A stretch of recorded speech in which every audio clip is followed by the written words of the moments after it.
Saya awali dari quotes yang terkenal sekali, bahwa we are not human being having a spiritual experience, we are spiritual being having a human experience.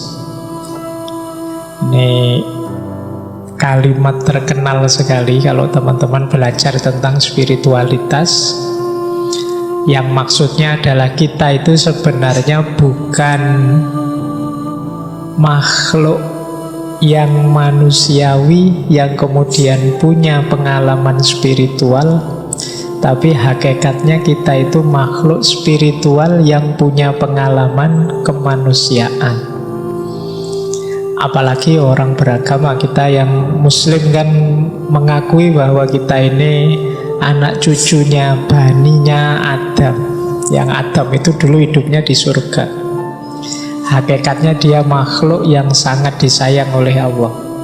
Hakikatnya kita itu spiritual, cuma mendapat casing manusia. Nah, ini quotes ini menarik. Mungkin ada yang setuju, ada yang tidak, tapi nanti ada uraiannya untuk membuktikan mengapa sih kok kita itu sebenarnya hakikatnya makhluk spiritual. Jadi yang kelihatan ini dari luar ini hanya casingnya.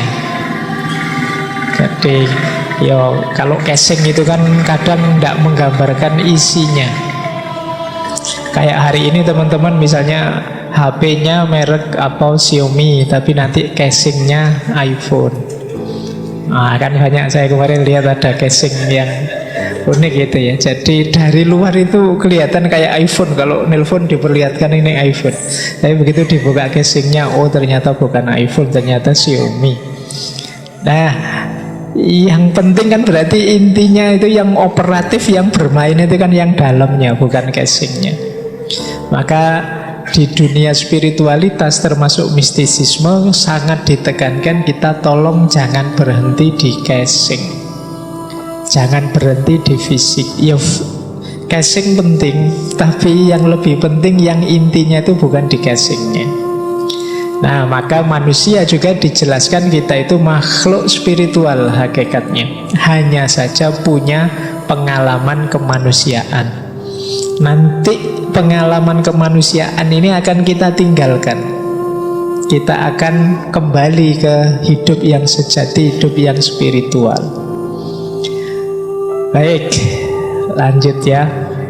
Ini loh buktinya bahwa kita itu makhluk spiritual. Kita itu adalah satu-satunya makhluk yang diberi fitrah makna. Jadi kita itu makhluk yang selalu bertanya tentang siapa kita, mengapa aku ada. Misalnya ada lagi yang tanya, kenapa aku menderita, apa makna hidupku, apa nanti yang terjadi setelah aku mati. Ini khas manusia. Makhluk yang lain tidak pernah menggelisahi ini. Jadi tidak ada kok selain manusia bertanya, mengapa kok aku menderita, kenapa aku kok jadi sapi dulu, akhirnya kemarin Idul Adha disembelih orang banyak misalnya. Dia tidak pernah tanya kok hidupku ngenes tenan ya, menderita sekali. Tidak pernah tanya tentang itu. Yang bertanya tentang itu, membahas itu hanya manusia. Jadi ada kesadaran lebih dalam tentang hidupnya, karena memang yang hakiki dari hidupnya itu ada di dalam, tidak di luar. Kita kan tanya, siapa sih aku ini loh? Padahal kalau ngaco kan sudah kelihatan loh, ini aku. Tapi kan masih tanya saja, berarti kan ada makna lebih dalam. Kita belum puas hanya melihat identitas eksternal kita, hanya melihat wujud fisik kita. Kalau sebenarnya kan jawaban gampang kalau hanya dari luar kan siapa aku, tinggal nyari lemari yang ada kacanya terus oh itu aku kan. Tapi kita tidak puas, bukan itu aku, pasti ada sisi dalamnya. Termasuk kita juga tanya, kenapa sih aku dilahirkan, kok aku jadi orang Indonesia, itu pun jadi anak desa, kok ndak anaknya konglomerat, atau kok anaknya kok jadi. Kenapa kok aku? Ini makna namanya. Jadi manusia itu makhluk yang selalu bertanya tentang makna. Jadi makna itu kan sesuatu yang tidak bisa dipahami hanya dari kelihatannya. Jadi makna itu kan selalu ada di balik realita. Misalnya minuman ini, kenapa sih kok Pak Faiz diberi minuman 2, kalau teman-teman kok cuma 1 misalnya? Loh, ini kan tidak sekedar adanya 2 minuman ini, tapi di balik ini ada makna. Mungkin penghormatan, mungkin penghargaan, mungkin basa-basi, mungkin macam-macam. Iya kan, macam-macam kan, kita tidak tahu maknanya apa gelas yang 2 itu. Berarti apa? Dia tidak bisa hanya dilihat dari 2 gelasnya. Di balik 2 gelas ini ternyata ada makna. Nah, manusia juga begitu, tidak bisa dia dilihat hanya dari kelihatannya. Maka kalian yang hanya sering tertipu oleh casing, sering tertipu oleh kalimat, sering tertipu oleh pernyataan, lupa bahwa di balik casing, di balik kalimat, di balik pernyataan itu ada makna. Hidup kita nanti jadinya dangkal. Dan itu sering jadi penyakit di era digital ini. Hidup yang tidak dalam. Kita melupakan sisi spiritual kita. Nah, jadi diawali dari sini ya, bahwa ternyata sisi spiritual hidup ini penting. Dan kita ini makhluk spiritual, ternyata juga kita punya namanya kecerdasan spiritual. Kalau dimudahkan gambarnya bisa seperti itu. Belakangan kan banyak pelatihan-pelatihan emosional spiritual quotient, ISQ. Sebenarnya banyak orang mengkritik yang I-nya, IQ, yang intelektual, tapi sebenarnya itu juga penting. Tiga-tiganya penting. Intelektual ya penting, emosional ya penting, spiritual ya penting. Tapi jangan berhenti di intelek saja. Seperti kajian kita minggu lalu, kalau berhenti di intelek saja kita sering rusak hidup kita karena tidak mampu menata emosi.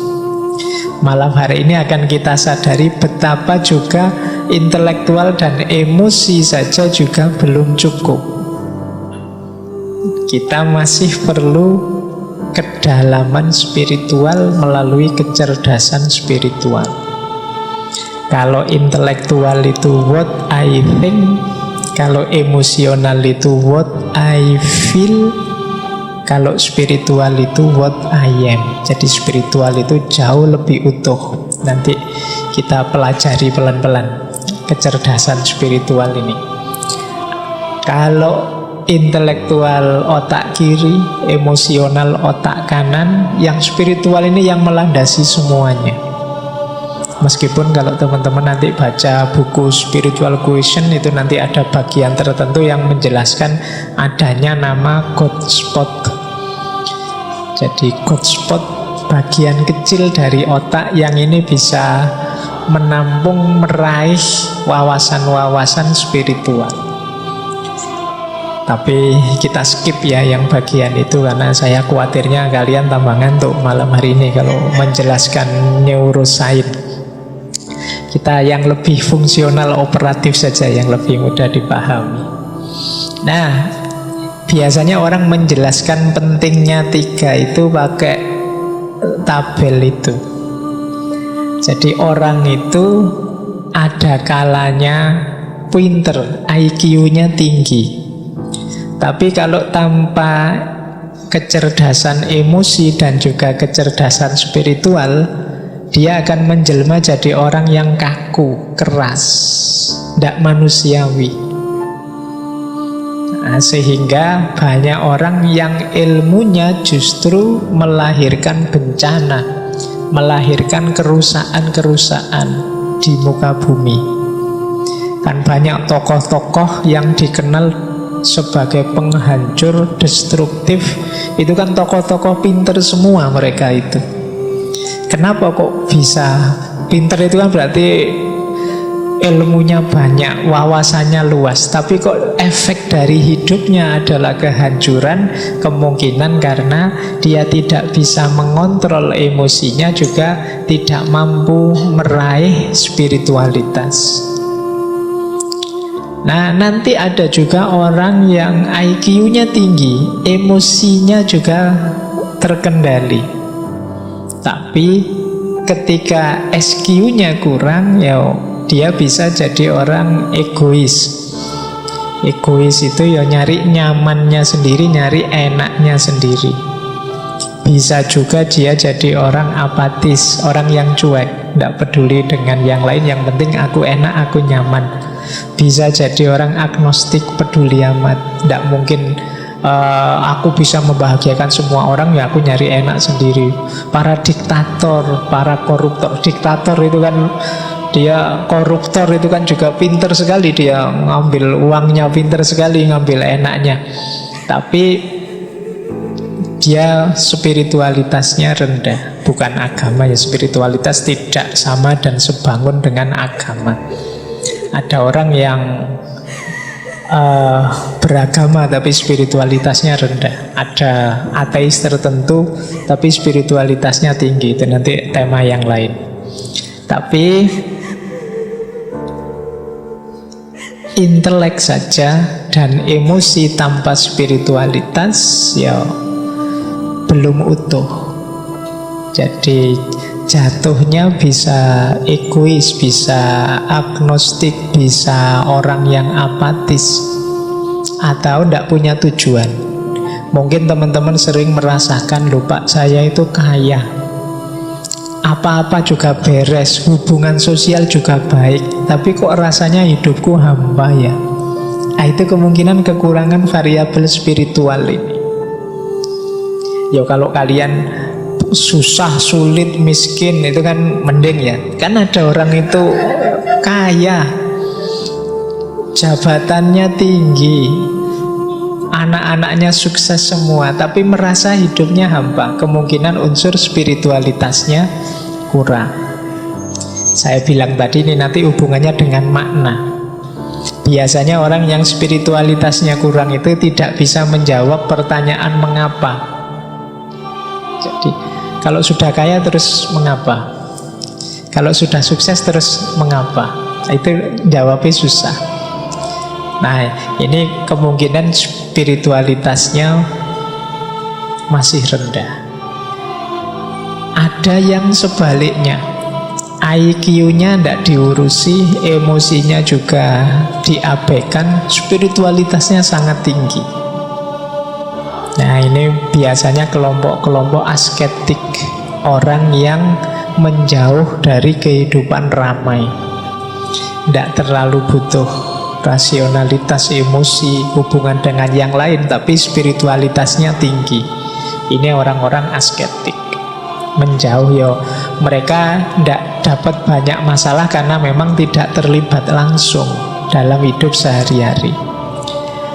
Maka penting dalam hidup ini tiga-tiganya utuh. IQ-nya ya jalan, emosinya terkontrol, spiritualnya terpenuhi. Ini kalau dalam konsepnya Muhammad Iqbal namanya insan kamil. Manusia yang utuh, semua potensinya optimal. Nah, ini namanya insan kamil. Yo pinter, yo berakhlak, yo religius spiritual. Nah, ini berarti utuh hidupnya. Nah, ini mungkin ideal ya, kita menuju ke situ semua. Jadi ya kalau di usia-usia muda ini kan kita masih belajar. Mungkin ya situasinya masih situasi ya belum terlalu pinter, masih emosian, spiritualitasnya belum tinggi. Tapi kan ini kita dalam proses. Nah, jadi inilah mengapa saya masukkan spiritual. Kalau yang IQ kok tidak dimasukkan, Pak? Ya IQ sudah kita pelajari selama ini di berpikir kritis, berpikir kreatif, dan lain sebagainya.